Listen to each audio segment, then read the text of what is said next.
Hello and welcome. आप देख रहे हैं ख्याल आपका और मैं हूं आपके साथ अनुज शर्मा। आपका एक बार फिर से स्वागत करता हूं आपके अपने हेल्थ शो में, जिसका मकसद है आपको हेल्थ से जुड़ी हर एक जानकारी देना। भारत में कैंसर के मामले लगातार बढ़ते जा रहे हैं। हम आए दिन किसी ना किसी कैंसर के बारे में सुनते हैं। ऐसे ही आज हम बात करेंगे बोन कैंसर यानी कि हड्डियों के कैंसर के बारे में। कैंसर किसी भी तरह का होता खतरनाक ही है, लेकिन जब बात हड्डियों के कैंसर की हो तो यह और ज़्यादा खतरनाक हो जाता है, क्योंकि हड्डियां आपके शरीर का आधार होती हैं। यह शरीर की बनावट बनाए रखने के लिए साथ साथ मांसपेशियों को भी सही रखती हैं। आज बोन कैंसर पर चर्चा करने के लिए हमारे साथ हैं consultant orthopaedic Dharamshila Narayana super speciality hospital से डॉक्टर लोकेश गर्ग। डॉक्टर, आपका बहुत बहुत स्वागत है हमारे शो में। या थैंक यू मिस्टर अनुज। या नमस्कार। हाँ जी, बताइए। डॉक्टर, मेरा पहला सवाल आपसे यह है, बोन कैंसर क्या होता है और ये क्यों होता है? देखिए, बोन एक मेसेंकाइमल टिश्यू होता है और एक टाइप का ये अलग टिश्यू होता है। जो इसके कैंसर होते हैं वो उनको सार्कोमा कहा जाता है। सार्कोमा बेसिकली कार्सिनोमा जो जनरल कैंसर होते हैं उनसे थोड़ा सा अलग होता है और ये काफी रेयर भी होता है, मतलब ये काफी कम पाया जाता है। अगर हम इसके इंसिडेंस की बात करें तो ये टोटल जितने भी कैंसर होते हैं उनका सिर्फ 1% होता है। हड्डियों का कैंसर उतना ही खतरनाक होता है जितना कि बाकी कैंसर होता है, बट इसमें कुछ अलग चीजें होती हैं, जैसे कि ये कम उम्र में पाया जाता है और ये सिर्फ और सिर्फ लंग और दूसरी हड्डियों में ही फैलता है। ओके डॉक्टर, मेरा अगला सवाल आपसे यह है, ये कैंसर कितनी तरह के होते हैं और इसके सिम्टम्स क्या क्या होते हैं? देखिए, ये कैंसर जो कि मोस्ट कॉमन टाइप होते हैं वो तीन होते हैं। उनका नाम होता है ओस्टियोसार्कोमा, इविंग सार्कोमा एंड कॉन्ड्रोसार्कोमा। जो ओस्टियोसार्कोमा और इविंग सार्कोमा होता है वो जनरली यंग एजेस में मिलता है, ओके। जैसे कि 5 से 25 साल तक की उम्र के बच्चों में पाया जाता है। बट कॉन्ड्रोसार्कोमा यूजुअली ओल्ड एजेस में होता है, जैसे कि अबव 50 ईयर। ये प्राइमरी सार्कोमा, प्राइमरी हड्डी के कैंसर इनको बोला जाता है। और इनके जो सिम्टम होते हैं, सबसे कॉमन सिम्टम होता है स्वेलिंग, मतलब सूजन आना किसी भी लिंग में या घुटने के आसपास, कंधे के आसपास, हड्डियों में कहीं पर भी सूजन आना और पेन होना। ओके। पेन भी वो वाला सबसे इंपॉर्टेंट होता है जब हम उस हड्डी पर दबाव डालते हैं और फिर पेन हो। जैसे कि अगर मान लीजिए ये कैंसर जांग की हड्डी में है, तो अगर हम चलने की कोशिश करते हैं तब पेन होना, वो एक ज्यादा इंपॉर्टेंट सिम्टम है। Third okay. सिम्टम होता है हड्डियां कमजोर हो जाना कैंसर की वजह से और अचानक अपने आप ही टूट जाना। जैसे कभी ऐसे पेशेंट भी आते हैं हमारे पास कि हम कुर्सी पर बैठे हुए थे और एकदम से खड़े और हड्डी टूट गई। तो ये भी एक तरह का सिम्टम होता है बोन कैंसर का। ओके डॉक्टर, मेरा अगला सवाल आपसे यह है, इसका पता लगाने के लिए कौन सा टेस्ट कराया जाता है और इसके बाद इसका इलाज कैसे किया जाता है? देखिए, इस बोन कैंसर का डायग्नोसिस बहुत इंपॉर्टेंट होता है, जी। क्योंकि काफी बार बोन कैंसर बोन इन्फेक्शन के साथ कंफ्यूज हो जाते हैं काफी लोग। और फिर उसका ट्रीटमेंट बोन इन्फेक्शन के हिसाब से जब चलता है और जब वो बोन कैंसर होता है तो जी। सिचुएशन बहुत खराब हो जाती है। तो डायग्नोसिस इसमें बहुत इंपॉर्टेंट होता है। इसमें सबसे पहला टेस्ट, जब भी पेशेंट हमारे पास आता है किसी पर्टिकुलर सिम्टम के साथ, तो सबसे हम उस पर्टिकुलर एरिया का एक्सरे करवाते हैं। एक्सरे में हम ये फीचर देखते हैं कि कहीं वो इन्फेक्शन या वो किसी तरह के बोन कैंसर जैसे फीचर्स तो नहीं है, जैसे कि हड्डी गायब होना या कुछ नई हड्डी बनना या फिर हड्डी टूटने की कगार पर आना। जब अगर हमें एक्सरे में ऐसा लगता है कि कुछ सिम्टम इसके कैंसर जैसे हैं, तो फिर हम कंट्रास्ट एमआरआई करवाते हैं। एमआरआई कंट्रास्ट होना बहुत जरूरी होता है। उससे हम ये पता लगाते हैं कि कैंसर का साइज कितना बड़ा है और उसने किस किस हड्डी को इन्वॉल्व किया हुआ है। उसको कंफर्म करने के फिर लिए हमें बायोप्सी करना होता है। बायोप्सी के लिए सबसे इंपॉर्टेंट ये है कि बायोप्सी हमेशा ऑन्को सर्जन द्वारा ही की जानी चाहिए। ओके। हालांकि ये एक मिथ है कि हम लोग कहते हैं कि बायोप्सी करने के बाद कैंसर फैल जाता है, बट वो गलत नहीं है। क्योंकि अगर आप बायोप्सी किसी नॉन ऑन्को सर्जन से कराएंगे तो डेफिनेटली कैंसर फैल सकता है, क्योंकि उनको आइडिया नहीं होता कि वो कैंसर बायोप्सी किस अप्रोच के साथ करते हैं। अप्रोच बहुत इंपॉर्टेंट होता है बायोप्सी के जी। लिए। तो ये बायोप्सी के रिपोर्ट के बाद ही फिर हम 100% कंफर्म करते हैं कि वो कैंसर है या नहीं है। ओके। बायोप्सी के बाद जब हमें कैंसर कंफर्म हो जाता है तो फिर हम उसका स्टेजिंग करते हैं। स्टेजिंग का मतलब हम ये देखते हैं कि वो कैंसर कहीं और तो नहीं फैला हुआ, या जब हमारे पास पेशेंट आया है वो पहले से ही कैंसर कहीं किसी और ऑर्गन में तो नहीं फैला हुआ, जैसे कि या तो लंग में या किसी दूसरी हड्डी में। तो उसके लिए या तो हम कभी सीटी स्कैन चेस्ट करवाते हैं या फिर हम पेट सीटी करवाते हैं, और ओके। उसके हिसाब से फिर इन जो भी रिपोर्ट्स होती हैं, सारी रिपोर्ट्स को कलेक्ट करके फिर हम उस हिसाब से उनका ट्रीटमेंट प्लान करते हैं। ओके डॉक्टर, मेरा अगला सवाल आपसे यह है, इसकी कितनी स्टेजेस होती हैं और ज्यादातर इसका पता कौन सी स्टेज में चलता है? देखिए, इसकी मैक्सिमम जो कॉमन स्टेजेस होते हैं वो 3 स्टेजेस होते हैं। ओके। फर्स्ट स्टेज वो होते हैं जिसमें कि कैंसर जो बिनाइन टाइप के होते हैं, जो फैलते नहीं हैं बट वो लोकली एग्रेसिव होते हैं, उनको स्टेज 1 बोलते हैं। फिर स्टेज 2 में हम मेलिग्नेंट कैंसर्स को लेते हैं, जो कि कैंसर फैल सकते हैं, जिनको कैंसर बोला जाता है, तो स्टेज 2 कैंसर बनाते हैं, बट वो कैंसर अभी तक फैले नहीं है। और स्टेज 3 कैंसर वो होते हैं जब वो कैंसर किसी दूसरे ऑर्गन में फैल चुके होते हैं। ओके। कुछ पेशेंट्स को हम स्टेज 4 कैटेगरी में भी रखते हैं, अगर वो कैंसर लंग से के अंदर फैलकर किसी और ऑर्गन में भी अगर फैल चुके हैं, जैसे कि लीवर या किसी हड्डी में, जो कि हालांकि काफी कम होता है, तो उन पेशेंट्स को हम स्टेज 4 कैटेगरी में रखते हैं। ओके डॉक्टर, जैसे कि अभी आपने हमें बोन कैंसर के बारे में बताया, डॉक्टर इसके बाद व्यक्ति का जीवन कैसा हो जाता है?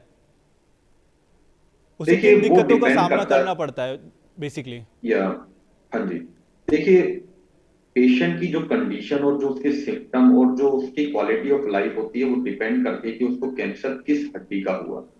क्योंकि अगर वो कैंसर मान लीजिए रीढ़ की हड्डी का है तो उसकी क्वालिटी ऑफ लाइफ अलग तरीके से रहेगी। हो सकता है कि सर्जरी के बाद उसको काफी और दिक्कतों का सामना करना पड़े, जैसे कि हो सकता है उसके पैरों की ताकत चली जाए, उसके बावल ब्लैडर के फंक्शन खत्म हो सकते हैं। अगर ये कैंसर किसी कंधे का हड्डी का हुआ है तो हो सकता है कि सर्जरी के बाद उसके कंधे की हड्डी का फंक्शन चला जाए, पर हाथ और एल्बो, जो हमारी एल्बो ज्वाइंट होता है, उसका फंक्शन हम फिर भी बचा सकते हैं।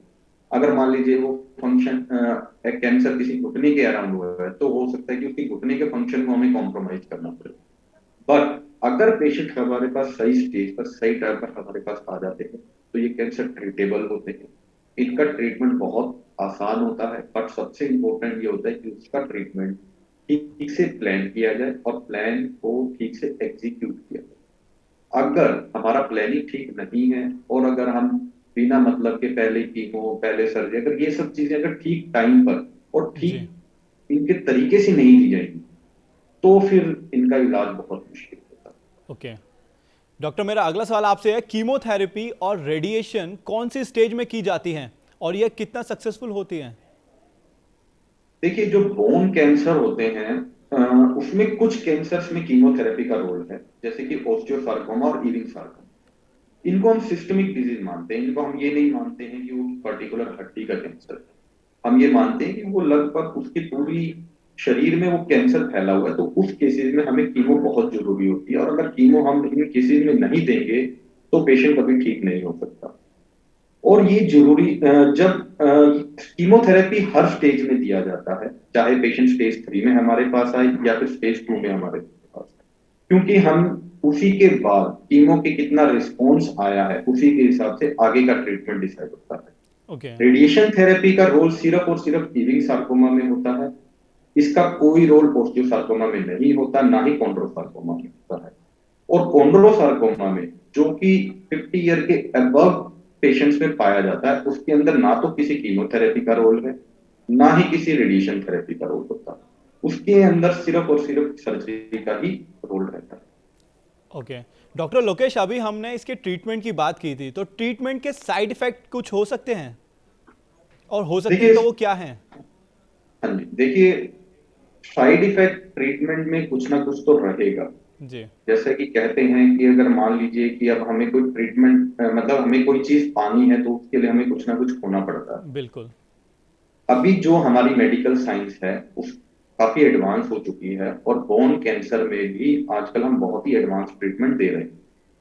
हो सकता है कि साइड इफेक्ट सर्जरी के बाद पेशेंट का कुछ फंक्शनल उसका इम्पेयरमेंट हमेशा परमानेंटली रह सकता है। कीमोथेरेपी के साइड इफेक्ट हमेशा टेम्परेरी होते हैं, अगर जब कीमोथेरेपी हम यंग एज में देते हैं या फिर बच्चों में देते हैं, हो सकता है कि उनकी हाइट जैसे कि हमेशा के लिए कम रह जाए, या फिर किसी पर्टिकुलर जॉइंट का मोबिलिटी हमेशा के लिए खत्म हो सकता है। बट अगर एक बार ये सब चीजें ठीक हो जाती हैं तो लॉन्ग रन में अगर देखा जाए तो पेशेंट्स को बाकी इन दिक्कतों का सामना नहीं करना पड़ता, क्योंकि जो यंग एजेस के जो बच्चे टाइप के जो कैंसर के पेशेंट्स होते हैं वो इन चीजों को काफी अच्छे से हैंडल कर सकते हैं अभी तक। डॉक्टर, मेरा अगला सवाल आपसे ये है, जैसे कि अभी आपने बताया कि यंगस्टर्स में और बच्चे जो होते हैं वो इससे बहुत जल्दी रिकवर हो जाते हैं और इसे संभाल सकते हैं, बट मेरा अगला सवाल आपसे जो है वो है, किन लोगों को इसका जोखिम सबसे ज़्यादा होता है और ऐसा क्यों? देखिए, कैंसर के कुछ बोन कैंसर के वैसे जो रिस्क फैक्टर होते हैं बहुत ही कम होते हैं, और जनरली ओके। मैक्सिमम पेशेंट्स में कोई रिस्क फैक्टर नहीं होता है।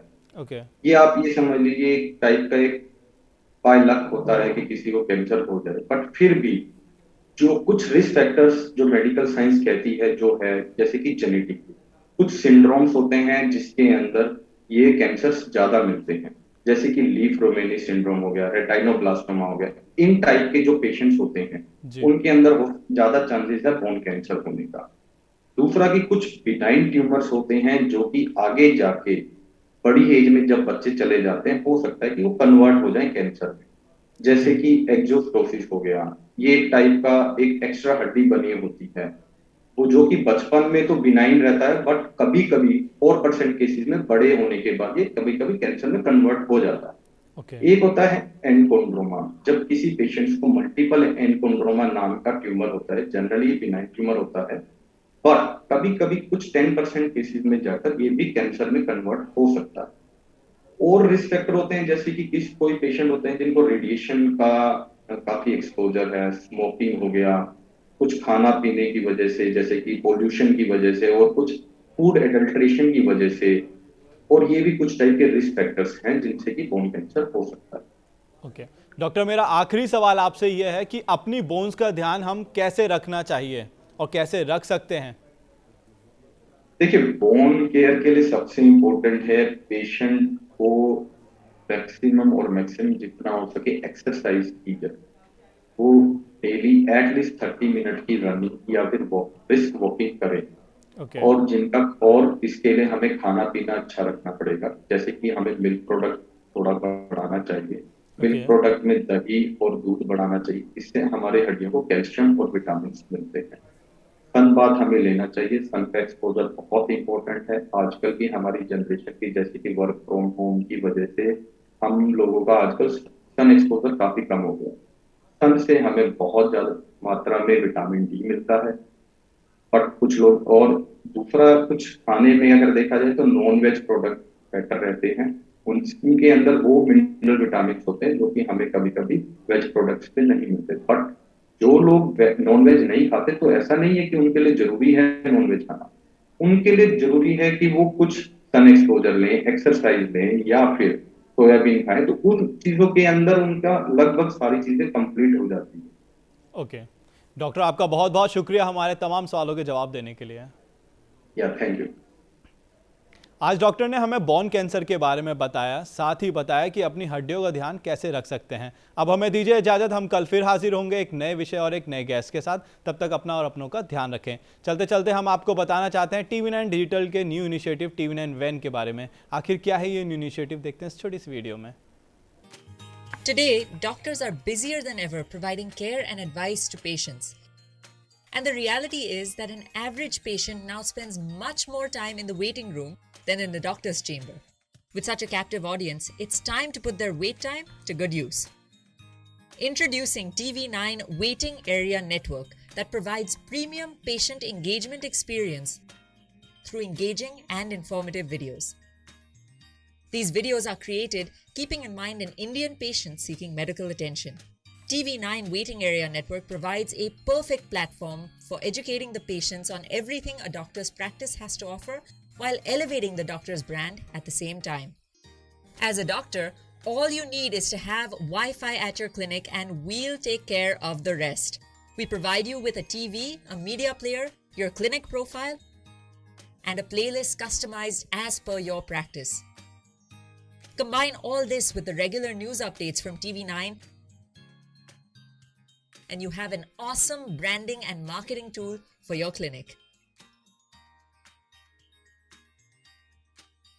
Write to us at van@tv9.com and we'll get in touch with you to set up our solution at your premises.